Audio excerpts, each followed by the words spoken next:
My boyfriend texted, "Maybe we should just say goodbye." I replied, "Okay, goodbye." He thought I'd beg, call, and chase him down before midnight. Instead, I packed his things, changed the gate code, and went to bed early. 2 weeks later, he was crying in my office lobby, asking why I took him seriously. Hello, everyone. My name is Marina Vale. I'm 31, and if there is one thing I did not fully understand about my relationship until the very end, it was how much of it had been built on reactions instead of actual communication. Rowan and I had been together for a little over a year. On the surface, we looked normal. We were not one of those couples who screamed in restaurants or blocked each other every other weekend. We went to dinners. We visited friends. We posted ordinary pictures. People asked how things were going, and I always said, good, because from the outside, that was the easiest word to use. But good is not always the same thing as peaceful. Sometimes good just means nothing has exploded yet. Looking back, I realized Rowan had a way of saying things that sounded final, then waiting to see if I would panic. If he was hurt, he would not say, "I feel hurt." He would say, "Maybe this just isn't working." If he felt insecure, he would not say, "I need reassurance." He would say, "You clearly don't care anymore." And then he would wait. If I rushed in, softened my voice, apologized, even when I was not sure what I had done, everything would calm down. If I called him immediately, if I explained myself carefully enough, if I made him feel wanted enough, he would come back from the edge like nothing had happened. Sometimes he would even smile afterward and say, "See, I just needed to know you cared." At first, I mistook that for vulnerability. I thought he had been hurt before. I thought love meant learning how to hear the fear underneath the words. So I became good at decoding him. Too good. When Rowan said, "Forget it," I heard, "Please ask again." When he said, "Do whatever you want," I heard, "Choose me." When he said, "Maybe we should end this," I heard, "Prove that you don't want to." And for a while I did. I proved it over and over until I started feeling like I was not in a relationship anymore. I felt like every argument came with a hidden answer key, and I was always one mistake away from losing him. The night everything changed was strangely ordinary. There had been no major fight, no betrayal that I knew of, no slammed door, no raised voices, no dramatic dinner argument. I had come home from work, reheated soup, answered a few emails, and folded laundry while half watching a show I was not paying attention to. Rowan had been quieter than usual that day, but not silent. He had sent a few short texts, nothing warm, nothing alarming. Then, late in the evening, my phone lit up. "Maybe we should just say goodbye." I stared at the message for a long time, not because I did not understand it. I understood it perfectly. That was the problem. For once, I did not want to dig underneath the sentence, pull out his insecurity, polish it into something forgivable, and hand it back to him like proof of my patience. I read it once, then again, then a third time, and suddenly something inside me went very still. There was no panic, no rush of fear, no instinct to call before he got angrier, no desperate need to stop the ending before it became real. There was only one thought. What if I take him at his word? It was such a simple thought that it almost scared me, because for months our relationship had depended on me not doing that. It depended on me treating every goodbye like a locked door I was supposed to beg my way through. But that night, I was tired.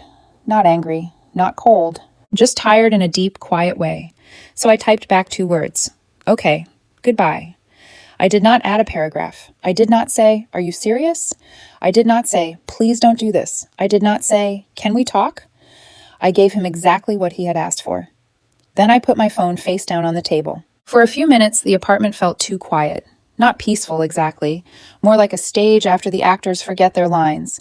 Something was supposed to happen next. I was supposed to move, call, cry, explain, rescue the conversation. Instead, I sat there and listened to the refrigerator hum. 20 minutes later, my phone lit up again. "Is that it?" I did not answer. A few minutes after that, another message came through. "You're not even going to call me?" And there it was. The real message underneath the first one. He had not wanted goodbye. He had wanted pursuit. He had thrown the relationship into the air and expected me to catch it before it hit the ground. My hand hovered over the phone. For 1 weak second, the old version of me almost came back. The one who would have said, "Of course I care." The one who would have turned his test into my responsibility. But I did not. I picked up the phone and replied once. "You said goodbye." That was all. No accusation, no anger, no emotional performance. Just a mirror. The messages changed after that. Not immediately into rage, but into something more unstable. "So you're just done like that? You don't even care? This is how easy it is for you?" Each message tried a different door. Guilt, shock, hurt, blame. But they all led back to the same room. He expected me to prove that his words did not matter, and for the first time, I refused. I stood up, walked into my bedroom, and opened the closet. His gray hoodie was hanging beside my coats. That hoodie had been there for months, like a quiet little flag claiming space in my life. I took it down, folded it, and placed it on the bed. Then I found his spare t-shirts, his running shoes by the door, his phone charger, his shaving kit under my sink, the paperback he had left on my nightstand and never finished. One item at a time, I packed him out of my home. Not violently, not dramatically, calmly, and that calmness told me more than tears ever could, because I was not trying to hurt him. I was simply done pretending that a goodbye was only real when he meant it. By the time I zipped the bag closed, it was past midnight. My phone had buzzed so many times that the sound no longer startled me. It only confirmed what I already knew. The ending had not shocked Rowan because he wanted to leave. It shocked him because I had stopped chasing. I placed the bag beside the front door. Then I changed the gate code. My finger paused over the keypad app for half a second before I hit confirm. The old me would have thought that was too harsh, too final, too dramatic. But another part of me, the exhausted part, kept asking the same question. Why was it dramatic for me to believe him? That question followed me into the bathroom as I washed my face. It followed me into the bedroom as I pulled back the blankets. It sat beside me in the dark, while the city lights moved across my ceiling. For the first time in months, I fell asleep without waiting for another message. The next morning hit like a storm. When I reached for my phone, the screen was full of notifications. Messages sent at 12:43, 1:08, 1:51, 2:16, 3:02. The later they got, the less controlled they sounded. At first, Rowan tried to sound detached. So that's really it? I can't believe you're acting like this. You didn't even fight for us. But as the night went on, the tone cracked open. You know I didn't mean it like that. You're seriously throwing everything away over one text? Why are you being so cold? Cold. That word almost made me laugh. Because nothing about what I was doing felt cold. Cold would have been pretending everything was fine while quietly resenting him. Cold would have been staying in a relationship where every emotional conversation came wrapped inside a threat. What I was doing felt honest. And honesty suddenly seemed unbearable to him. About an hour later, my phone rang. Rowan. I let it ring twice before answering. Hello? The silence on the other end lasted just long enough for me to picture him pacing. Then his voice came through, tight and uneven. Why are you acting like this? No hello. No good morning. Straight into confusion. I'm not acting like anything, I said calmly. You said goodbye. That's obviously not what I meant. There it was again. Not what I meant. I closed my eyes briefly. Then you should have said what you meant. He exhaled sharply, like the sentence offended him. You know what I meant. No, I said quietly. Actually, I don't. Usually, when he got frustrated, I rushed in before the silence turned dangerous. I would explain for him, interpret for him, rescue the conversation before it collapsed. This time, I let the silence sit between us untouched. Finally, he said, You were supposed to call me. The honesty of that sentence stunned me more than yelling would have. Not because it was cruel, because it was automatic, like he genuinely believed that was how love worked. I looked toward the packed bag near my front door. You told me goodbye, I said. I took you seriously. That's insane, Marina. No, I replied softly. What's insane is saying things you don't mean and expecting me to guess which parts are real. Another silence. Then his tone shifted, more desperate now. So that's it? A year together and you can just shut it off overnight? I almost answered emotionally. Part of me wanted to scream that it had not happened overnight, that I had been slowly wearing down for months, that loving him had started feeling less like partnership and more like emotional surveillance. Instead, I said something simpler. It didn't shut off overnight. For a second, I thought he heard me. Then he pivoted. You're twisting this. There it was. The moment accountability slid sideways into blame. You know couples say things when they're upset, he said. Yes, I replied, but eventually those words mean something. That's not how this works. The second he said it, something cold moved through me. Recognition. Because he was right. That was not how this worked. Not our version of it. In our relationship, words were signals, threats were invitations, and every emotional moment came with hidden instructions attached to it. And I was tired of following instructions I was never allowed to see. You're supposed to care enough to stop me, he said. I stopped moving. There it was, the real expectation. Not honesty, not communication, management. He wanted me to regulate every conflict before it became real. I did care, I said finally. Then why are you doing this? I looked around my apartment, at the packed bag, at the quiet kitchen, at the absence of panic inside my chest. Then I answered honestly. Because I'm tired of being tested every time you want reassurance. The line went silent. For the first time since we met, I think Rowan genuinely did not know what to say to me. After a long pause, he muttered, "You're overreacting." The old Marina would have defended herself immediately. This version just said, "Maybe." Then I ended the call. My hands were shaking afterward. Not because I regretted it, because I did not. That was the unsettling part. I stood alone in my kitchen, sunlight spreading across the counter, and wondered whether the relationship had already been ending long before that message. Maybe the goodbye was not the real break. Maybe the real break happened the moment I stopped making his words safer than they were. That afternoon, I carried the packed bag into my hallway closet so I would not have to look at it every time I passed the door. But even hidden away, it changed the feeling of the apartment. The silence felt larger now. So did I. The next 2 days moved strangely. Nothing dramatic had happened on the surface. No screaming breakup in a parking lot. No cheating scandal exposed online. No shattered dishes or slammed doors.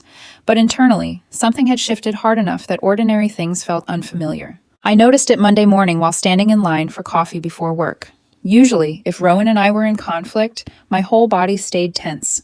I would reread messages during elevator rides, check my phone every few minutes, wonder whether I should fix things before the situation got worse. This time, my phone stayed in my purse, not because I was pretending not to care, because for once, I did not feel responsible for stabilizing someone else before handling myself. By noon, Rowan had sent 6 more texts. "We need to talk properly." "You're taking this too far." I was upset. People say things. Then later, "You seriously changed the gate code? So I'm just locked out now? I can't believe you're doing this after everything." After everything. It sounded heavy, almost tragic. But when I read it carefully, I realized he still was not talking about the breakup. He was talking about consequences becoming real. That afternoon, my coworker Nina leaned against my office doorway, eating pretzels from a vending machine bag. "You look weirdly calm today," she said. I glanced up from my laptop. "Is that a compliment?" "It's unsettling," she replied. "Usually after you and Rowan fight, you look like you haven't slept in 3 business days." I laughed before I could stop myself. Nina narrowed her eyes. "Oh no," she said slowly. "What happened?" I hesitated because saying it out loud made it sound absurdly simple. "He texted me saying maybe we should say goodbye," I said. "So I said okay." Nina blinked. "That's it?" "That's literally it. And now?" I looked down at my screen. Now apparently I was supposed to fight harder. The silence after that lasted exactly 2 seconds before Nina whispered, "Oh." That one word carried more understanding than most conversations I had had about my relationship in the past year. She pulled the chair beside my desk out and sat down carefully. "Can I be honest? Probably. I always felt like Rowan needed every disagreement to become proof of something." I stared at her. Nina continued gently.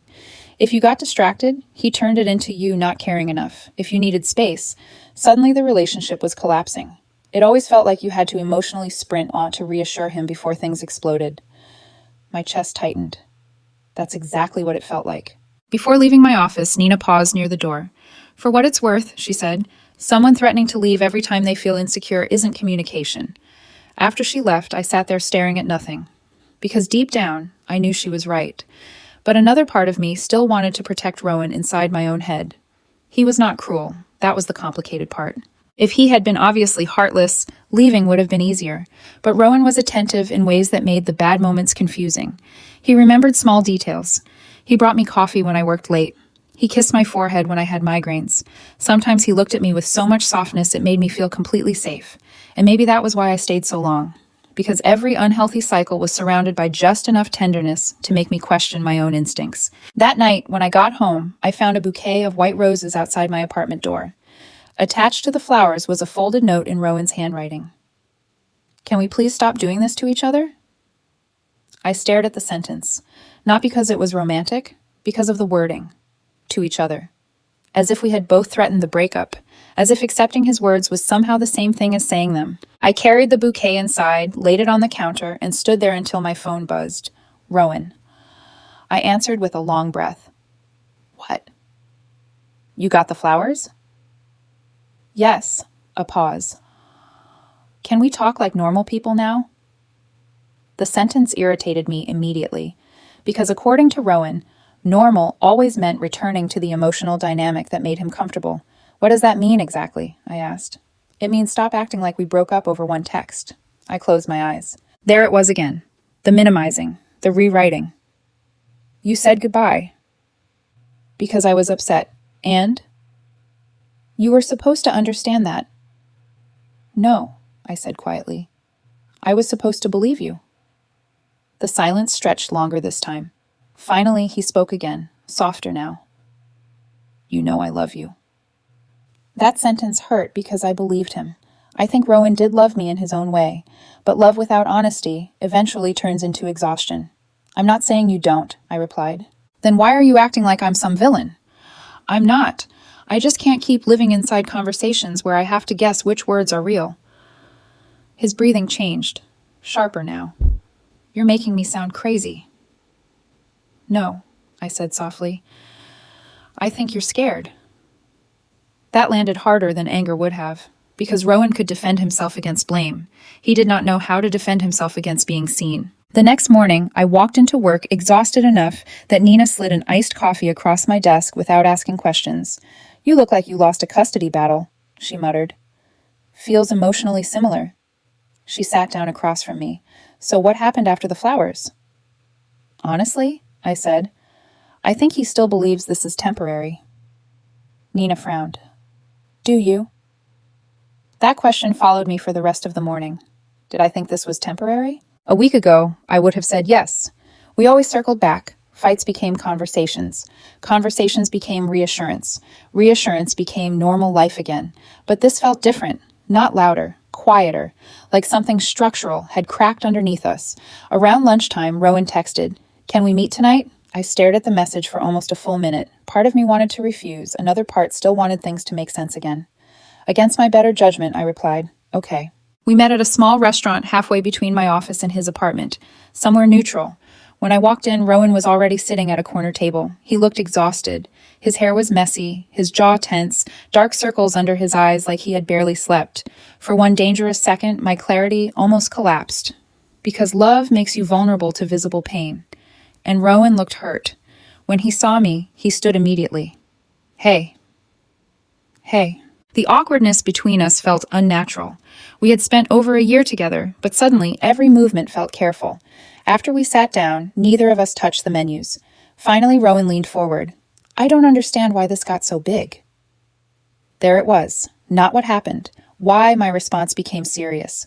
I folded my hands together. You told me we should say goodbye. You know I say things when I'm upset. And you know that's a problem. His jaw tightened. So now I'm toxic? I didn't say that. You're implying it. I exhaled slowly. This was exactly what I had feared.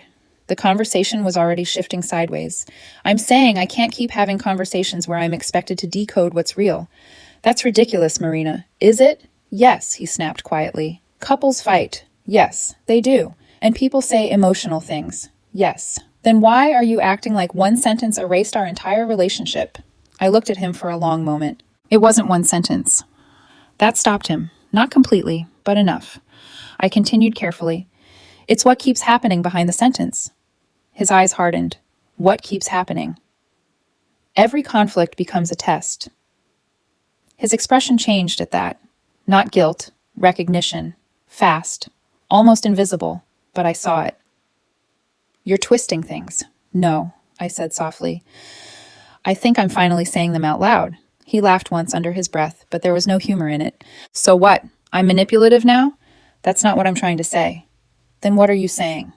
I hesitated because the truth sounded cruel even inside my own head, but eventually I said it anyway. I think you need reassurance so badly that you create emotional emergencies to force it. The silence after that felt enormous. Rowan leaned back slowly like I had physically hit him. That's unbelievable. Is it untrue? Yes. But his answer came too fast. Like reflex, not reflection. After the waitress awkwardly left us alone again, Rowan rubbed a hand over his face. You make me sound calculated. I don't think you plan it consciously, I said. I think you panic. And instead of saying you're scared, you say things that force people to prove they won't leave. His eyes dropped toward the table. That reaction hurt more than if he had yelled, because for the first time I saw something underneath the defensiveness, not manipulation, fear, real fear. And suddenly the whole relationship looked different, not healthier, just sadder. So what? He asked quietly. You think I'm broken now? No, I whispered. I think you're hurting. His eyes lifted back to mine, and for 1 second I saw the man I fell in love with again. Vulnerable, unsteady, human. Which made what happened next hurt even more, because instead of staying honest, Rowan retreated into defense. You're acting like you're perfect in this relationship. I never said that. You've hurt me too. I know. You pull away when you're stressed. I do. You shut down emotionally sometimes. Yes. His voice sharpened. So why are we only talking about me? I felt my exhaustion return, because accountability was becoming competition again, not understanding, scorekeeping. I'm not trying to win, I said quietly. Feels like it. I stared at him across the table and suddenly wondered if Rowan genuinely did not know another way to love. The idea broke my heart, because both things could be true at once. He could love me deeply and still exhaust me completely. Finally, he asked the sentence we had both been avoiding. So what happens now? I opened my mouth, then closed it again, because for the first time since we met, I truly did not know how to answer him. That question followed me home. For the next few days, things settled into uneasy distance. No dramatic arguments, no emotional paragraphs. Just occasional messages from Rowan that felt strangely restrained, like he was trying very hard not to trigger another collapse. Hope you got home safe. Good luck with your presentation today. Your favorite show dropped a new episode. The normalness of those messages almost confused me more than the fighting had. Because when someone changes suddenly, you do not know if you are seeing growth or temporary panic. One evening, I was halfway through cooking pasta when my phone buzzed again. Rowan. Can I come by? I just want to talk. I stared at the message while water boiled behind me.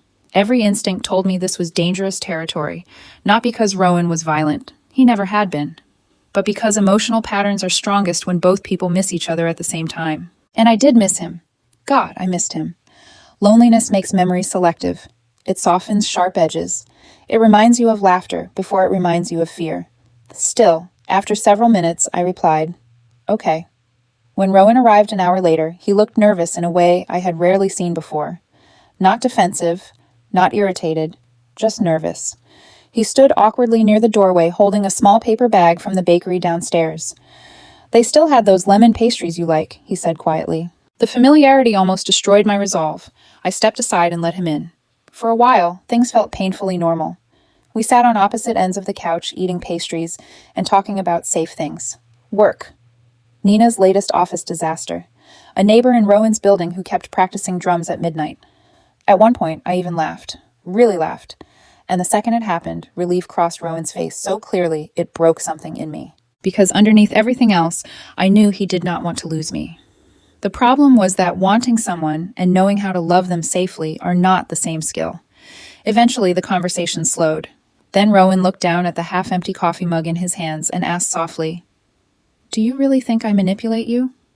There it was, the real wound. I took a slow breath. "I think sometimes you say extreme things because you're scared." His jaw tightened. "That's not the same thing." "No," I admitted, "it isn't."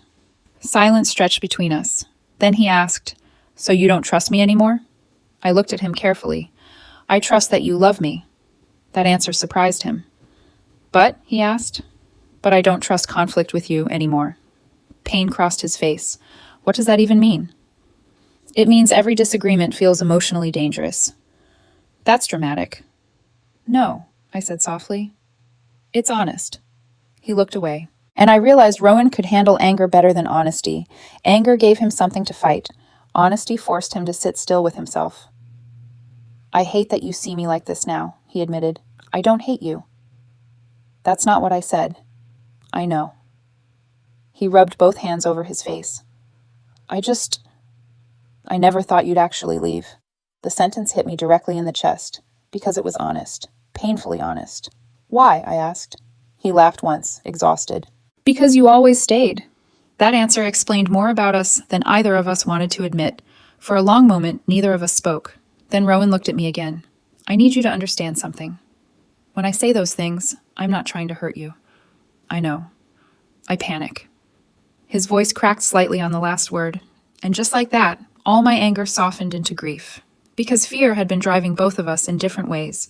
Rowan feared abandonment, and I feared emotional instability so much that I kept sacrificing clarity to maintain peace. We can fix this, he whispered. There it was, the hope. The dangerous, beautiful hope. Part of me wanted to believe him so badly it physically hurt, but another part remembered every exhausted night I spent decoding his emotions instead of expressing my own. You can't fix a pattern just because it finally has consequences, I said quietly. His face fell. That's harsh. Maybe. You really think people can't change? I think people can, I replied. I just think real change takes longer than panic. That silence afterward felt heavier than any fight. A few minutes later, he stood slowly from the couch. So that's it? Not angry this time, just tired. I looked up at him standing in my apartment, the apartment that still smelled faintly like his cologne despite everything, and felt my chest ache. I don't know, I whispered truthfully. He nodded once. Then he walked toward the door. Halfway there, he stopped and turned back. His eyes looked glassy. Can I ask you one thing? What? When you answered, okay, goodbye. He swallowed hard. Did you already stop loving me? The question shattered something inside me, because after everything, the answer was still no. No, I said softly. Then why did you let me go? Why did you let me? I looked at him standing there in the dim light of my apartment and finally answered the question both of us had been avoiding. Because loving you stopped feeling safe. The silence after that was devastating. Not loud, not explosive, just devastating. Rowan stared at me like the sentence physically hurt him. Maybe it did. Then finally, he gave a small nod, not agreement, recognition. And without another word, he walked out. After Rowan left that night, the apartment did not feel empty. It felt honest. For the next week, I expected myself to collapse. Instead, I woke up tired in a cleaner way, like emotional noise had finally stopped screaming in the background. I made coffee, opened my windows, answered emails. Tiny ordinary things felt unfamiliar because I was doing them without waiting for fallout. No checking my phone for signs of tension. No rereading conversations to decode hidden meanings. No preparing myself to stabilize someone else before I even got dressed. Then, almost 2 weeks after the goodbye text, Rowan showed up at my office. I did not know he was there until the receptionist called. Marina, she said carefully, there's someone in the lobby asking for you. Who? A pause. He says his name is Rowan. My stomach dropped. For a second, I just stared at my desk. The office sounds around me, blurred. The printer humming, Nina typing in the next room, someone laughing near the conference area. Then the receptionist lowered her voice. He seems upset. I closed my laptop slowly. When I stepped out of the elevator, I saw him immediately. Rowan was standing near the glass wall of the lobby, one hand pressed against his mouth, shoulders tense like he was holding himself together by force. His eyes were red, not movie red, real red. The kind people get when they have been crying somewhere they hoped no one would notice. He looked up when he saw me, and for the first time, he did not look angry. He looked lost. Marina, he said. I walked toward him, but I kept a careful distance. What are you doing here? He glanced around the lobby, aware of the receptionist pretending not to listen, aware of strangers passing behind him, aware that this was exactly the kind of public vulnerability he hated. His voice broke anyway. Why did you take me seriously? There it was. The question from the hook. The question behind every message, every flower, every apology. Not why did you leave? Why did you believe me? I looked at him for a long moment, and something in me ached, because I still loved him. I still remembered the man who brought me coffee, who held me through grief, who knew the smallest details of my life. But love did not erase the exhaustion. Love did not make emotional threats harmless. So I answered him clearly. Because I'm done treating your threats like riddles. His face crumpled. Not dramatically, quietly, like the sentence found the exact place he had been trying not to look at. I didn't think you'd actually let me go, he whispered. I know. That's the problem. He wiped at his face quickly, embarrassed. I started therapy, he said, like he needed me to know before I walked away. I'm not saying that to win you back. I don't want to keep loving people like this. That sentence nearly broke me, because I believed him. Maybe for the first time, I believed he was not trying to pull me back into the same loop. Maybe he had finally seen it too. But belief and reconciliation are not the same thing. I hope you change, I said softly. He nodded, tears still caught in his lashes. I'm trying. I know. For a moment, neither of us moved. Then he asked, barely above a whisper, do you think we ruined this permanently? The old version of me would have rushed to comfort him, would have softened the uncertainty, would have protected him from the consequence of his own question. This version told the truth. I don't know. He exhaled slowly. Fair.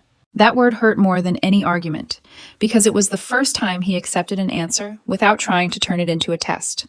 A few weeks later, things settled into distance. Not hatred, not dramatic closure, just distance. Sometimes Rowan still crossed my mind when I passed restaurants we used to visit or heard songs he loved in grocery stores. Sometimes I still reached for my phone automatically before remembering we no longer belong to each other that way. Healing is rarely clean, but one thing never changed after that night. I stopped making people's words safer for them. If someone says goodbye now, I believe them. If someone wants reassurance, I expect them to ask for it honestly instead of threatening loss to force it, because love cannot survive long-term inside constant emotional guessing games.